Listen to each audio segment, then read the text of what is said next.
Welcome to Philosophy of Value Workshops number 14 of series 10.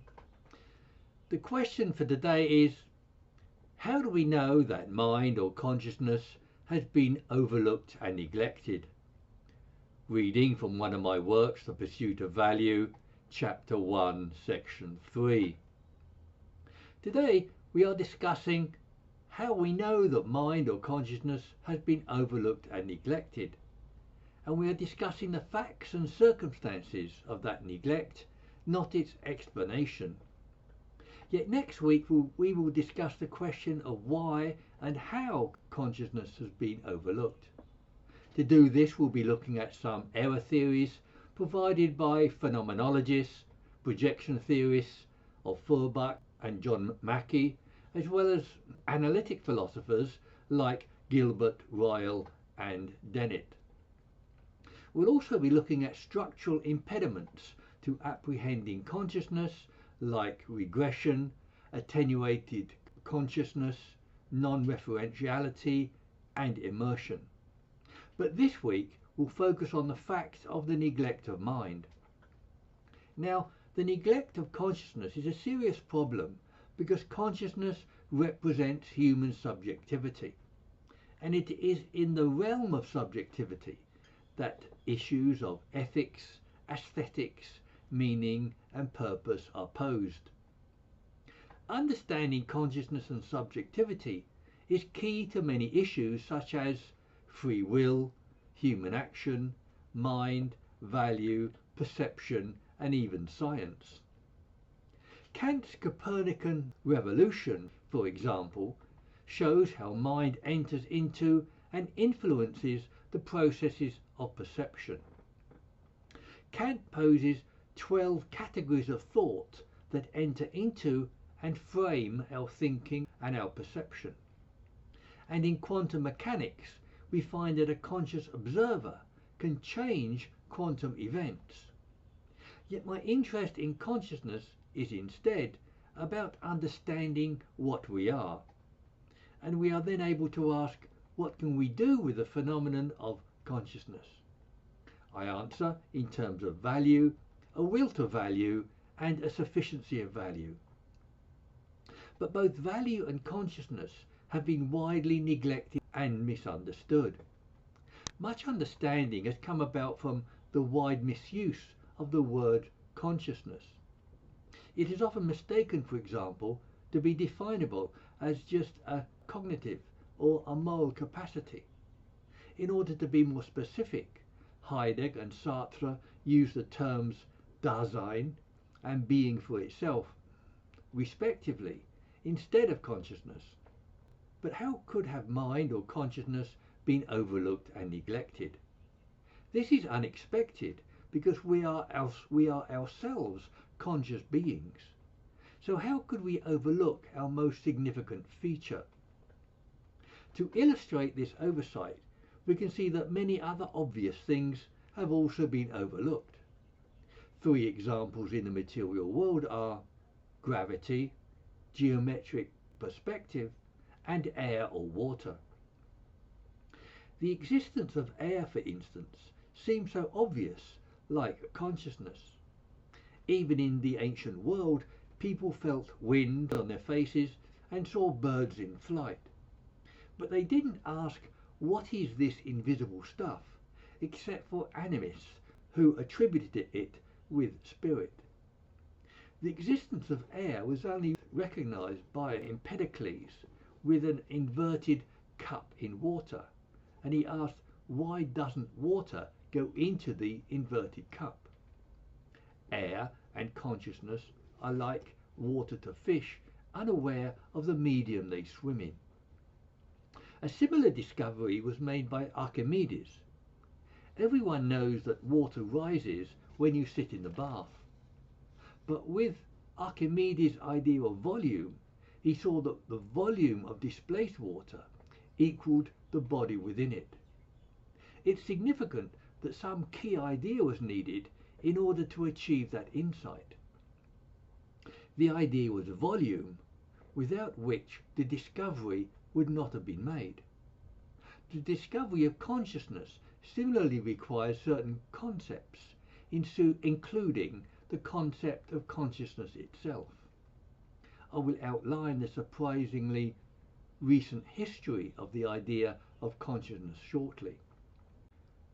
Another discovery of the obvious was the discovery of perspective in the 15th century by Brunelleschi. Prior to that, near and distant objects were drawn the same size, completely contrary to how we see them. But after the rediscovery of perspective, everyone started to draw in isometric perspective. That is, once the obvious was pointed out, everyone followed suit. My last example of a discovery of the obvious is the idea of gravity. The story of Newton seeing an apple fall to the ground is legendary.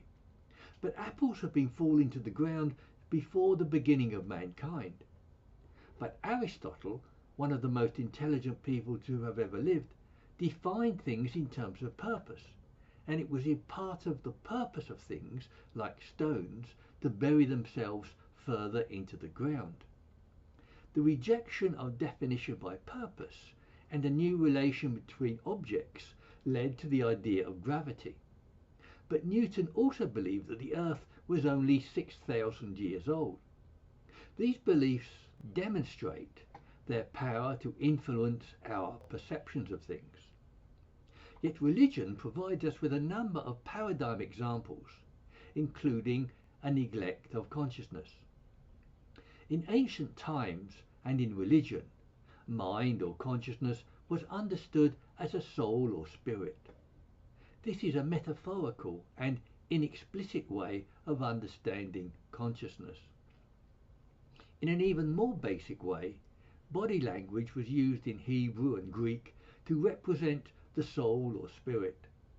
Hebrew used the terms nephesh or ruach, meaning the breath of life.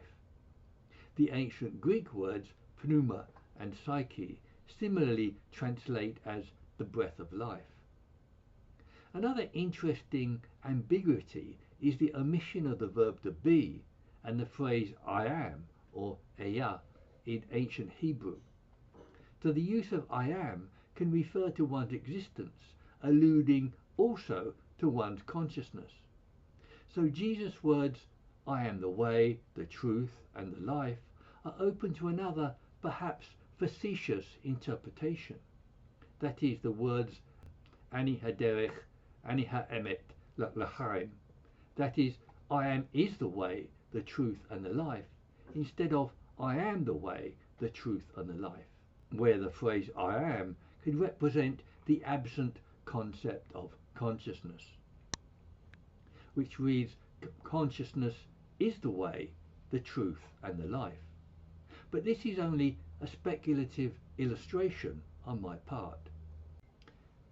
Ludwig Feuerbach's projection theory offers another explanation of how religion fails to represent consciousness. That is, for various reasons, mankind cannot understand himself, in his own terms, as consciousness.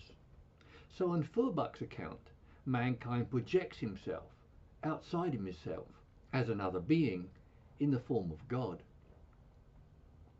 Mankind thereby comes to understand himself vicariously through his projection onto God. Some details of Feuerbach's account have been questioned, but his challenge is taken seriously by theologians. For example, in the 19th century, even Friedrich Engels was moved to exclaim that we are all Feuerbachians. Other commentators add that Feuerbach's work has been absorbed by Marx, Freud, and Dewey. And projection theory has been widely employed by such as Hume and John Locke. The neglect of consciousness in religion can also be seen in a neglect of its constituents, namely value. Cruden's 800-page biblical concordance only records 10 instances of the word value, and then it is only used as an adjective or verb, not as a noun, nor as an explicit concept of value, such as a valuable object or action when something may or may not have value.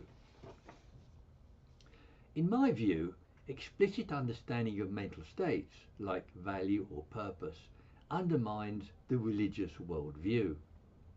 And metaphorical terms such as soul or sin reveal a neglect of consciousness in religious thought. But Hindu Vedanta and Buddhist views offer quite different theories of mind to the Judeo-Christian tradition. Vedanta also differs from Buddhism in that it regards an underlying Atman as the basis of everything, whereas Buddhism sees the world as only a stream of passing evanescent processes. It is characterized by anatta, or not having a persisting or independent existence. One problem for the Vedantic view is that it postulates an absolute consciousness that underlies the whole world. But one difficult question is, how did absolute consciousness become the world of multiplicity and change? Shankaraka answered that absolute consciousness didn't become the world, it only appeared so. Yet this seems to be another case of mystification of consciousness rather than explanation. A more pressing problem is that of conflicting properties of the physical world and human consciousness. But two essential properties of consciousness are cognition and sentience. There can be no consciousness without these two properties. Yet the Vedanta presents a form of absolute consciousness that does not have these properties. My conclusion is that on Leibniz's law of indiscernibles, as well as on other thinking, these two forms of consciousness cannot legitimately describe the same thing. The view that they are the same indicates a deep confusion about consciousness. Yet such Buddhist and Hindu views still permeate modern thought in our understanding of individual consciousness. For example, for Schopenhauer and Feuerbach, consciousness doesn't depend on individuals, they only participate in it. Even Husserl had difficulties reconciling the independence of individual consciousness with intersubjectivity. And Bernard Williams and others regard individual separateness as a basic premise of modern thought.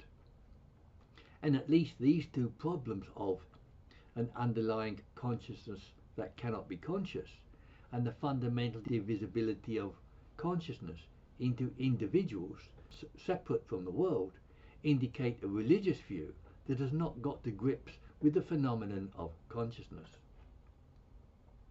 We can go on to compare religion with New Age thinking, which also had a tenuous grasp of consciousness.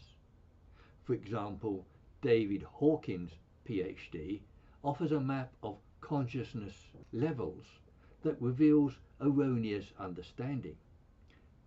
That is, it features 17 levels with shame at the bottom and enlightenment at the top.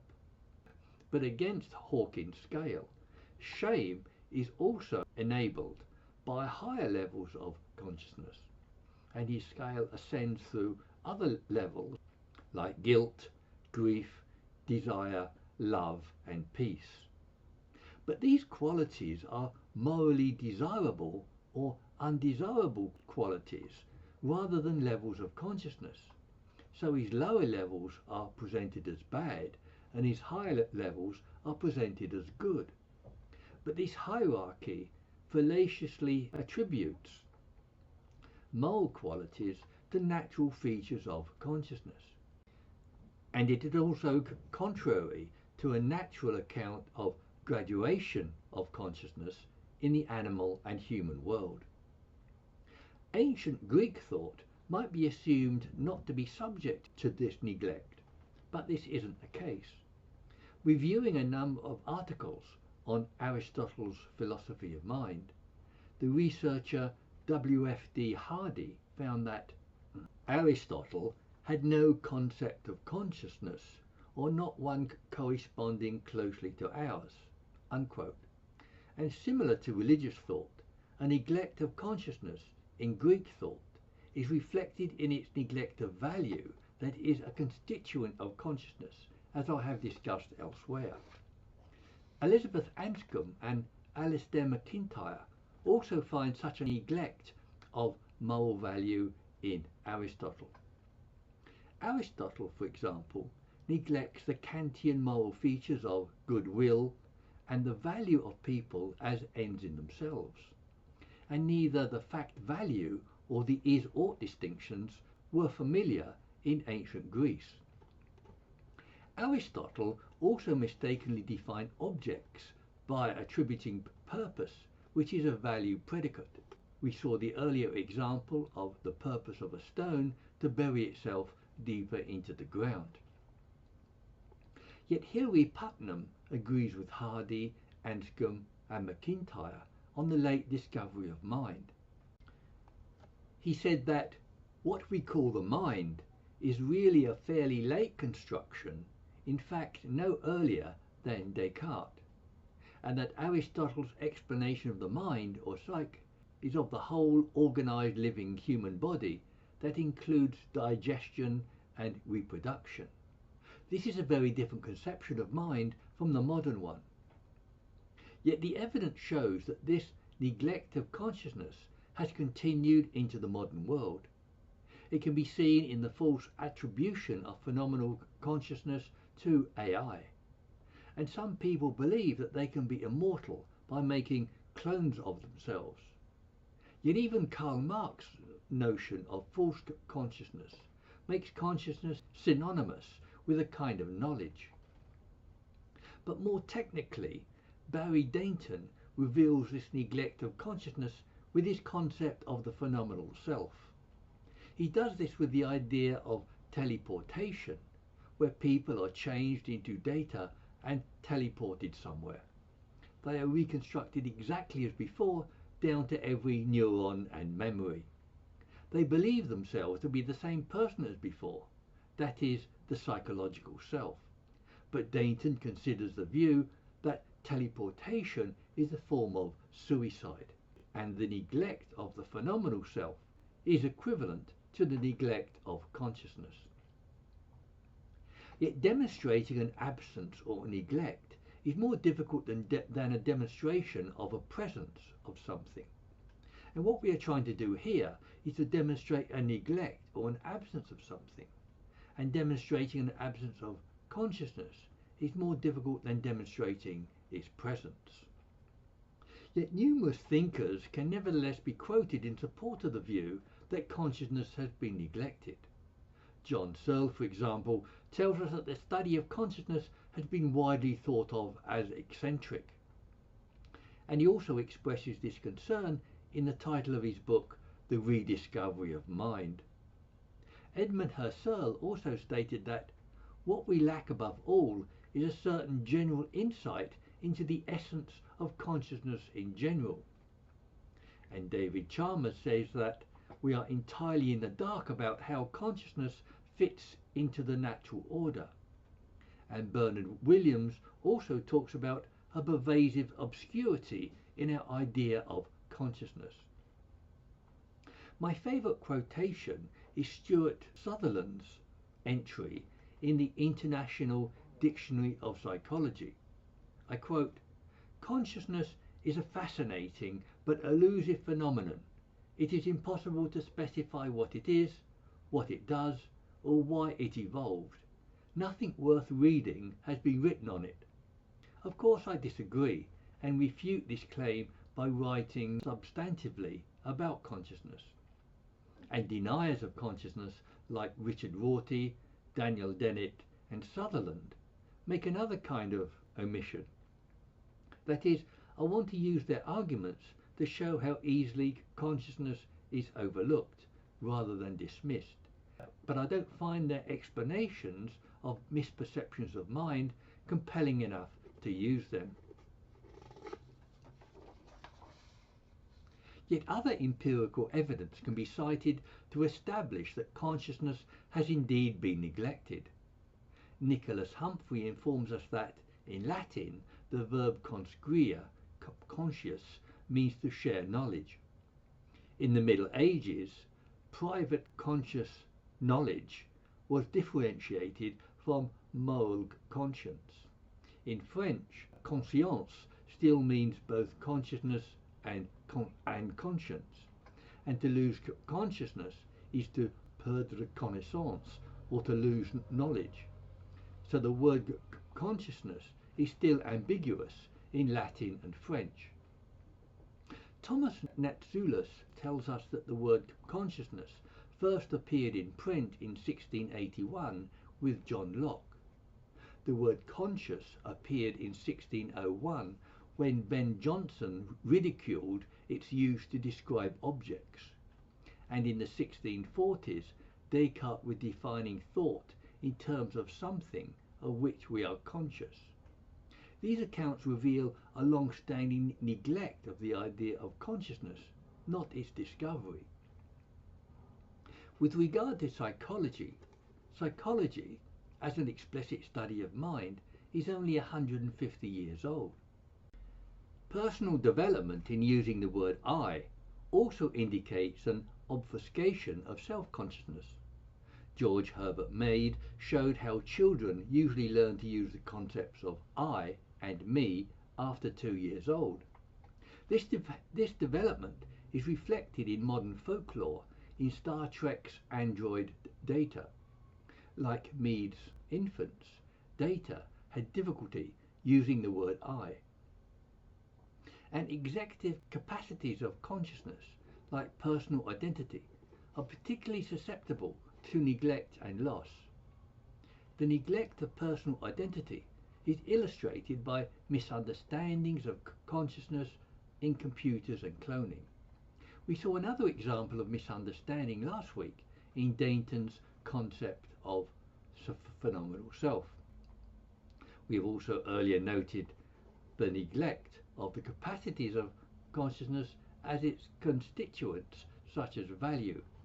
For example, Hume's is-ought distinction was a discovery, but it also came late and is still often overlooked today. And in this sense, Hume's principle indicated a neglect of value as well as a discovery. Hume described his discovery in the following way: in every system of morality which I have hitherto met with, I am surprised to find that instead of the propositions is and is not, I meet with an ought or an ought not. Unquote. Hume is describing a neglect of moral value that is an aspect of consciousness. Yet Hume seems to overlook consciousness in saying, when I search for myself, I never find myself as a self. I can never catch myself without a perception, without which I may truly be said not to exist. Unquote. But Hume seems to think of himself as another object in his field of perception, whereas he is the originator of his field of perception, like an eye that cannot see itself. This provides another explanation of both the obfuscation and neglect of consciousness. And such obfuscations of consciousness precede the physicalist inclinations of both analytic philosophy and postmodernist neglect of consciousness. But vying for the most egregious neglect of consciousness is its denial by such as Tenet and Ricoeur. Tenet writes that the mind is somehow nothing but a physical phenomenon. In short, the mind is the brain. And Ricoeur holds that talk of mental states will disappear, like superstitions about ghosts and angels. Yet one of the most egregious ways in which consciousness is neglected is behaviorism, that is, the relegation of subjective states to the examination of physical behavior for scientific convenience. Yet the claim that physicalism neglects consciousness depends on whether physicalism is true or not. We can't argue the case here, but we can at least note several physicalist suppositions. These include the view that one scientific method is appropriate for all forms of existence, and that all forms of existence are fundamentally the same kind of thing. But it can be strongly argued that neither science nor the world are unified in this way. Briefly, the inclusion of both mathematics and physics argues against a monist account of science or the world. That is, physics is an a posteriori science of contingent observations about the physical world. But mathematics and logic make a priori judgments of necessary relations about abstractions. Moreover, physics is about matter, but mathematics is abstract through and through without matter. So both the content and methods of mathematics and physics are radically different, and the world is similarly diverse, and we haven't started to talk about consciousness. And we should also note the attractions of an apparent unity and objectivity as ulterior motives for adopting physicalism. For example, science tends to want to remove consciousness from its perspective to achieve objectivity. And we can add that Galen Strawson and Ian McGilchrist strongly reject physicalism, saying that this particular denial is the strangest thing that has ever happened in the whole history of human thought, not just the whole history of philosophy. Even more emphatically, Jerry Fodor said that to give up of psychological belief desire accounts would be, beyond comparison, the greatest intellectual catastrophe in the history of our species. Yet even if consciousness is an aspect of the physical world, it needs to be understood in an appropriate manner. For example, even treating quantum events like physical events is a neglect of quantum events. Yet supporting the kind of criticism that I make of physicalism, John Mackey also holds that the validation of intentionality as a property of mind would be fatal to physicalism. Yet he adds that this would be a Pyrrhic victory without any further explanation of mind. I avoid that outcome with a structural account of consciousness with structures such as intentionality, temporality, graduation, divisibility, and ephemerality. Yet postmodernism also has strong physicalist inclinations expressed in eliminative and disappearance theories. Eliminative materialism holds that only material things exist, and that the common sense understanding of mind, body, and physical objects is false. Wilfrid Sellers, W.V. Quine, Richard Rorty, and Paul Feyerabend hold this view. Richard Rorty held a disappearance theory of mind, which is a variant of eliminative materialism. Disappearance theory is that mental states like pain and love should be replaced by brain states, that is, C fibers, and that talk about mental states are outdated, like talk about demons and witches. Postmodernist physicalism follows from the rejection of a coherent or unified concept of mind or consciousness. They also reject the idea of universal structures underlying the whole of human life. But they are thinking of the social and psychological structures such as of Marx and Freud. Yet phenomenologists are instead talking about structures of consciousness, not of psychology and society. And postmodernism has physicalist inclinations which rule out consciousness and thereby structures of consciousness. The physicalism, cognitivism, and epistemological concerns of analytic philosophy also ignore structures. So it would be remiss of me not to mention phenomenology as a dedicated description of consciousness. A key feature here is Husserl's phenomenological reduction of focusing purely on consciousness. This is nothing like the standard physical reduction of the mind to an aspect of the material world. Husserl described it as a bracketing out of scientific and psychological understanding. But even Heidegger, Merleau-Ponty and other phenomenologists believed a complete reduction was not possible. One of the tenets of Husserl's reduction was presuppositionless observation. But many phenomenologists doubted that presuppositionless observation was possible. Yet they nevertheless saw phenomenology as giving special access to consciousness. But Husserl insisted that only the reduction provides genuine access to the subjective domain of inner experience. And he attributed great significance to the reduction, saying that whoever misunderstands the reduction is lost. Given this insistence, we might look again at the idea that was given such portentous significance by Husserl.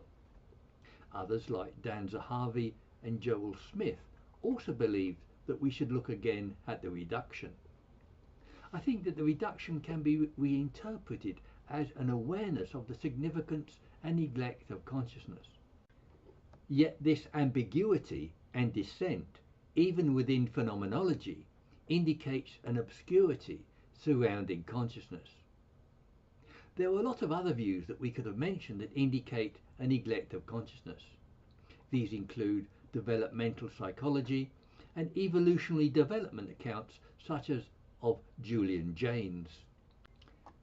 But I will just outline panpsychism, which in some ways mirrors the Vedantic view. So panpsychism, that consciousness is everywhere and in everything, is another view with Oriental roots. Yet panpsychism is favoured by Chalmers, McGilchrist, Blakemore, Strawson, Whitehead and others. But John Searle finds some of its implications, like conscious thermostats, absurd. And I agree. I take the acceptance of panpsychism as an indication of how little consciousness is understood. Against panpsychism, consciousness has properties like intentionality, cognition, sentience, and graduation.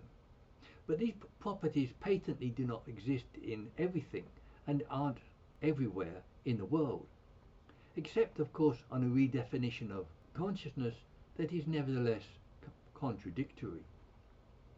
It's like saying that something can be black and white all over at the same time. Ian McGilchrist goes so far as to say that matter is a phase of consciousness. This is a view shared by Donald Hoffman and others, that consciousness precedes matter. And Hoffman believes that consciousness creates all objects and properties of the physical world. But in addition to the problems of Vedanta and panpsychism, these views face further overwhelming problems. These include what created consciousness and how can consciousness precede matter. These are seemingly resolvable only by appealing to a larger problem of a creator God. In conclusion, I hope to have demonstrated how consciousness has been long overlooked and neglected. We did this by looking at theories of mind and consciousness that were inherently confused or limited. These included religion, New Age and Vedantic theories, as well as physicalism and panpsychism. Analytic philosophy and postmodernism also inclined towards physicalism. And physicalism can be seen as a neglect of consciousness. Yet even phenomenology harboured some ambivalence about consciousness. Another approach was showing a neglect of some of the constituents of consciousness, and of these constituents, value was an exemplar of such neglected mental states.